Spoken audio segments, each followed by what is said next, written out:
So normally, every time we start this show, normally, if you've watched all of them, the guest comes in and we greet the guest at the door and then we sit down and talk. But seeing that this is such a special interview and my guest is old, we started with him already sitting down because he couldn't really walk in and we do the thing. You didn't do it like I asked. I said, you walking towards me because I'm the boss now. So I want to be different than what you normally do. And the oldest too, right? Not quite. Camera speed, marker.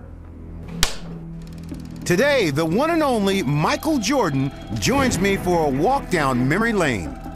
Come on, Mike, let's get this show started. Hey, got it. Okay, ready? How do you describe Michael Jordan? Around the door, Carolina. Mission control, ready for launch. Champion, winner. Jordan on the drive, falls down underneath. An unbelievable move! He put it in and it counts! Oh, here comes Mr. Jordan is right. To describe MJ, And a shot on Elo. one word would be greatness. A spectacular move! Holy cow! Look at the air, look at the hang time, look at the flying motion. Is it the shoes? No, Mom. Michael falls, fires. Yeah! Does it again! I would describe Michael Jordan as the GOAT, greatest of all time. The Bulls are the world champs again! Do you think you'll ever find some time to finally just look back at all the things you've done? I get there. May have to be 50 years old, but I get there. It's MJ as you've never heard him before on this special edition of One-on-One with Ahmad Rashad.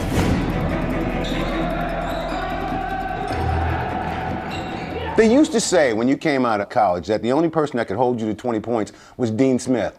What was that about? At 50, I don't remember. It's gonna be like that. In 1982, not many people knew about a skinny freshman at North Carolina. But it was this moment when people began to take notice of Mike Jordan. Jordan, North Carolina has won the 1982 NCAA championship. After 2 more seasons in Chapel Hill, Jordan, look at that! Jordan became the 3rd overall pick in the 1984 draft. And when he took that leap, he felt something that stayed with him his entire career: the need to prove himself. It was a new beginning once I got to Chicago. I mean, I've been in college, my name changed from Mike Jordan to Michael Jordan, and, now I was on a bigger stage. It was the highest level of basketball, and yet I was the lowest on the totem pole. If I ever wanted to be considered the best basketball player that I can be, I had to work my way up that ladder. Rebound taken down by Steve Johnson up to Michael Jordan. Oh, God! An unbelievable move! He put it in and it counts! And right from the start, we couldn't believe what we were seeing. Jordan tongue out! Wow! Oh, yeah. Wow! Michael, is there anything at all that has surprised you in your early games in the NBA? Oh, showtime for Mr. Jordan! I'm surprised at how fast I'm picking up the game. Chicago had its very own superhero. Here's Jordan down the middle, all the way! And Captain Marvel comes back again, up, up, up, and away! Now, a lot of people don't remember the first nickname, Captain Marvel. I'm glad that didn't stick. Michael Jordan came down, turned into Captain Marvel again. It just didn't seem right. Captain sounds like I'm at top of the league, and I consider myself bottom, at that time. I'm walking into an arena playing against Magic Johnson, Larry Bird, and you call out Captain Marvel, puts a big dot on my back. I said, no, you got to come up with something else. Air Jordan would come in time, but in his 2nd season, MJ was grounded by an injury until the playoffs when he returned just in time to face the Boston Celtics. We really have to play a complete basketball game. I don't think one man can beat the Boston Celtics. Even at a young age, Jordan understood that he had to go to greater lengths to gain an advantage over NBA royalty. Danny Ainge said that between games 1 and 2, you guys played golf, and you warned him to tell Dennis Johnson to get ready for a beatdown the next game. Did that happen? I played with him and Kevin McHale, and they were trash talkers. Because when I went to get it with this hand, this hand came out. Oh, get out of here. You double dribbled the ball. So, you know, when we get on the golf course, they talk a lot of trash. And, you know, obviously DJ was an all-star. He was known for his defense, which for me, that was a great challenge. Right. So as they were joking about sweeping us and kicking our butts and blah, blah, blah, you know, I kindly say, hey, you better tell DJ that, you know, it's going to be a hard day for him the next day. That was an understatement. MJ went out and set a playoff record that still stands today. Michael Jordan right now taking the tempo away from the Celtics. What a great shot, and a basket and a foul. You talk about birds, sheer determination. Michael Jordan has those same qualities.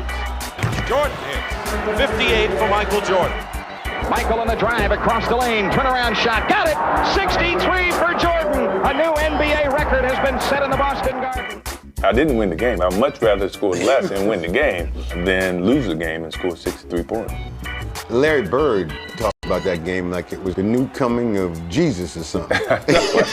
He paid me the highest compliment, and you know, I think that was very gratifying that I earned Larry Bird's respect. In his first 4 seasons, Jordan wouldn't make it past the conference semifinals. And in 1989, he and the 6-seeded Bulls faced an opening round challenge against a tough 3rd seed, the Cleveland Cavaliers. During the course of the year, Cleveland beat us every game. So everybody predicted us to get swept. I mean, even the city of Chicago, they didn't think we were going to win. You know, and that's okay. I mean, to me, that was okay because we had nothing to lose from that point on. But did that give you motivation? Without a doubt, it yeah. did. You know, it was an opportunity that, okay, we can change the whole mentality within Chicago by beating Cleveland. And after the first game, I knew we had a chance. Jordan at the top of the key, to the lane, throws it up, good off the glass. When we got to game 5, it was like we already proved a point to the city, to the media, to everybody that, you know, it wasn't going to be a sweep. Now let's go out and win this thing. The Bulls trailed by 1 point with 3 seconds left. What came next is known simply as the shot. The inbounds pass comes into Jordan. Here's Michael at the foul line. A shot on Elo. Good! The Bulls win it! They win it! Set the Cleveland Cavaliers! It never looked like there was any doubt, but not if you asked Michael. I mean, I can't really sit here and tell you it felt like I was going to make the shot. And when it went in, I mean, that's probably the most energetic I've ever been, you know, hitting one shot that I can remember. And it just started everything for the city of Chicago.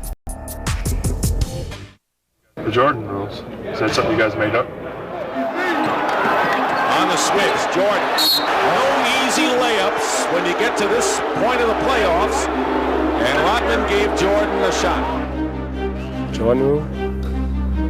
No, I don't know what that is. Jordan rules, yeah. Is that what they call it? Yeah. They call them the Jordan rules. But it was more of a physical challenge or a mental hurdle? Which one would you say it was more? The both. Physical? Both. It was both. For 3 consecutive years, Chicago ran up against Detroit in the playoffs. And each time, the Pistons were the tougher team. They like to junk up the game. They like to beat you down, hard fouls. If they played today, they'd be, you know, flagrant 2s. Rebound Jordan. And Mahorn took Jordan down. I was beat down because of the physicality of what was happening within the game, you know, and I didn't have it to compete with them. Michael Jordan went down and he is grimacing in pain. That's when I really started to physically build my body up and gear myself up for that type of beating. Easy. From that year on, I got stronger and stronger and stronger and stronger because that became as important as anything else. But in 1991, Jordan was ready for the Pistons, and he would not be denied.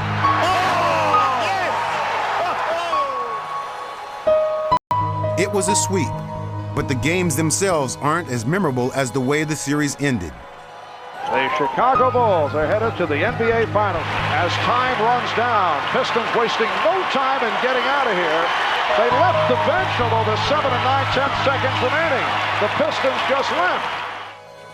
When you guys got past the Pistons, and they had an early exit from Game 4, did you take that personally? No. Get your equipped, you can walk out of the building any way you want. You know, the point is that To us, it was gratifying. We beat them so bad that they didn't want to shake our hands. That, to me, was that was an accomplishment. What happened was we just got past that hump, and we never looked back.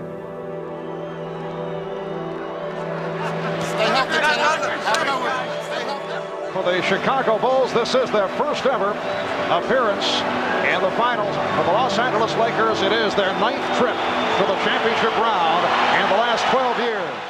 This is all I've been working up for, is an opportunity to play against what everybody considered to be the best. It was Magic Johnson. His team, the mighty, mighty Lakers at the time, were one of the powerhouses in the 80s. And now we're starting in the 90s. So if you're going to make a statement, you make a statement against the best. That statement came in Game 2. Oh, a spectacular move by Michael Jordan. He goes wherever he wants to on the basketball floor. That's how good he is. It became known fittingly as the move, but MJ remembers it for a different reason. When I did that, Byron Scott said we were showboating at the end of the game. That, we were winning and then, we showboating, and I never looked at it that way, but he did, and we never thought we could lose after that. And the Chicago Bulls have won their first ever NBA championship. When you finally won the championship, the emotional images of you cradling the trophy while sitting with your dad were just an unforgettable image. Can you describe or talk about what you were feeling at that particular time? Yeah, it's hard to describe, even though, you have so much time, like 20-some years to reflect on it. And the thing is that it was like everything that I worked for has got me to this point. My father understood that. He's seen the pain. He's seen the levels of effort that we put into this. And now we're at the top. We're at the top in the NBA. And now everybody says, well, they were lucky. They were lucky the first time. Now do it again. Maybe they wasn't lucky. Do it again. Well, this team is not bad, And the mentality of your leader, starting with Phil, getting to me, getting to Scotty, and then to the rest of the team was, okay, let's find a way to stay up top. That means we got to go this extra mile. We got to go a little harder. We got to go a little longer. You got to really kill teams. Send a message, send a sense of fear to whoever you're going to come in that building.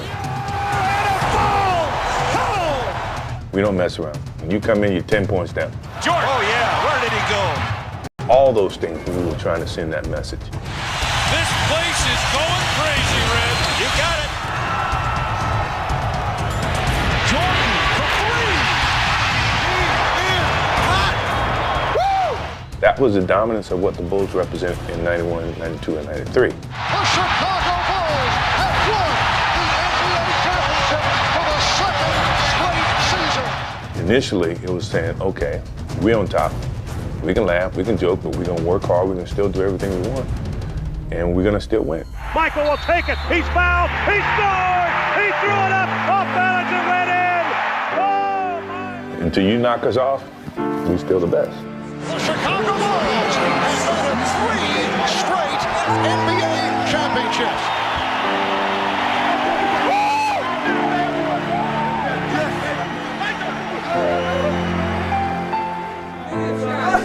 Get it, man. Get it. Yeah.